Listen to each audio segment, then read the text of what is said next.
Hi, boys and girls. Happy Tuesday. It is actually Saturday right now. I was just outside enjoying the nice sun, and I thought it would be perfect to read you guys the BFG. So, I'm reading this on Saturday. I hope Tuesday is as beautiful as Saturday. And I hope you guys are outside playing, and we're so close to being done with e-learning. So, you can do it. I know you can do it. Let's go ahead and keep reading. I want to get this book finished before the end of e-learning, before the end of the school year. This is how much we have left. So we're super close. All right. If you remembered, when we left, they were in the back of the queen's garden. So they were super close to her castle, her palace. So this chapter is called The Palace. By gumdrops, whispered the big friendly giant. Is this really it? There's the palace, Sophie whispered back. No more than 100 yards away through the tall trees in the garden, across the mowed lawns and the tidy flower beds, the massive shape of the palace itself loomed through the darkness. It was made of whitish stone. The sheer size of it staggered the BFG. So think about that. The BFG is huge, and he was amazed by the size of this palace. But this place is having 100 bedrooms at least, he said. Oh, yes, easily, I should think, Sophie whispered. Then I is boggled, the BFG said. How was I possibly finding the one where the queen is sleeping? Let's go a little bit closer and take a look, Sophie whispered. The BFG glided forward among the trees. Suddenly, he had to stop. The great ear in which Sophie was sitting began to swivel around. Hey, Sophie whispered. You're going to tip me out. Shh, the BFG whispered back. I is hearing something. He stopped behind a clump of bushes. He waited.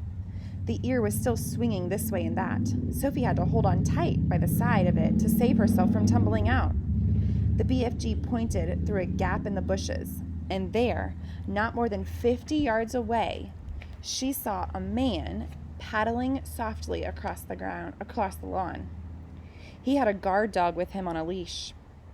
The BFG stayed as still as a stone, and so did Sophie. The man and the dog walked on and disappeared into the darkness. You was telling me that they had no soldiers in the back garden, the BFG whispered. He wasn't a soldier, Sophie whispered. He was some sort of watchman. We'll have to be very careful, Sophie said.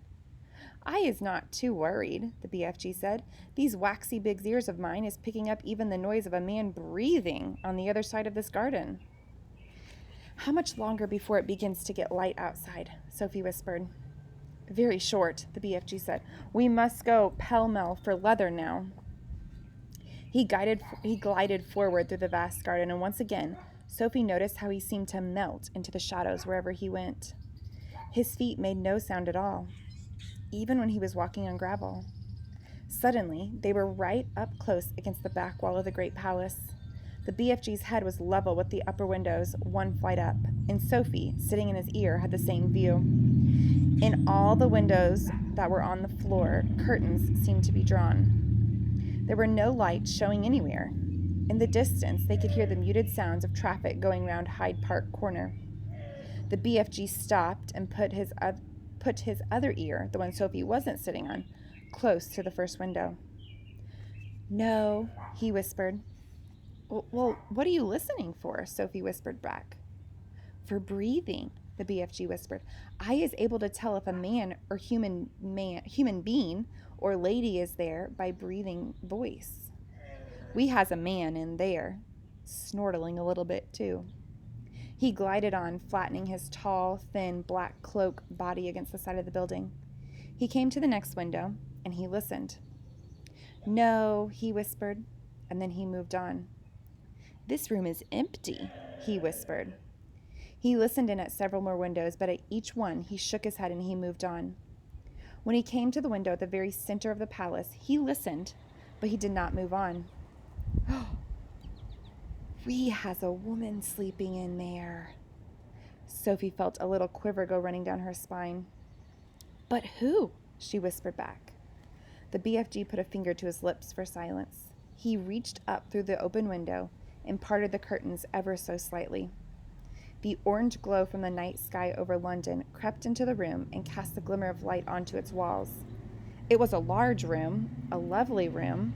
The rich carpet, glided chairs, a dressing table, a bed, and on the pillow of that bed lay the head of a sleeping woman. Do you guys think it's the Queen? Sophie suddenly found herself looking at a face she had seen on stamps and coins and in newspapers for her whole life. For a few seconds, she was speechless. "Is that her?" the BFG whispered. "Yes," Sophie whispered back. The BFG wasted no time. First, and very carefully, he started to raise the lower half of the large window. The BFG was an expert on windows.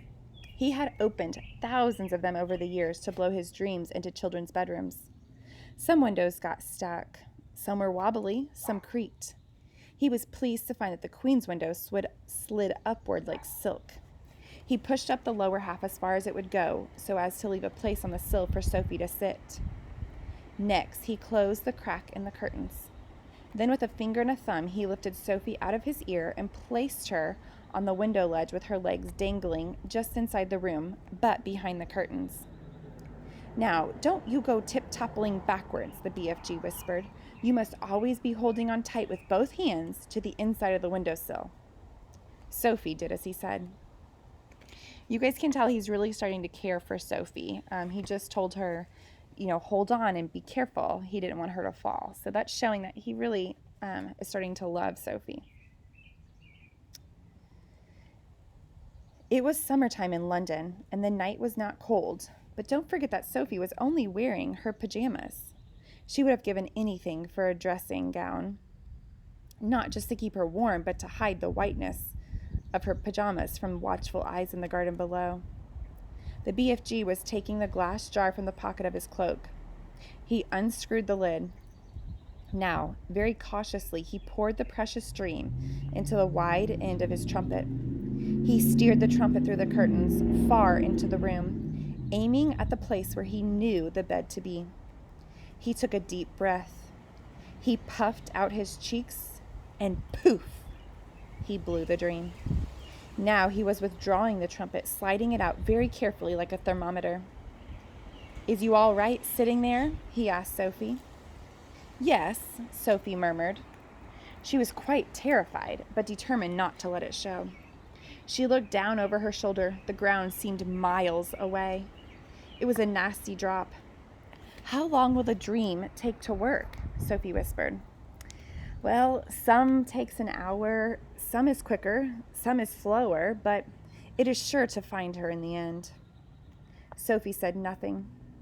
"I is going to wait in the garden," the BFG whispered. "When you is wanting me, just call out my name, and I is coming very quick." I'm going to show you this picture. This is the BFG blowing the dream into the Queen's room, and you can see Sophie sitting there on the windowsill.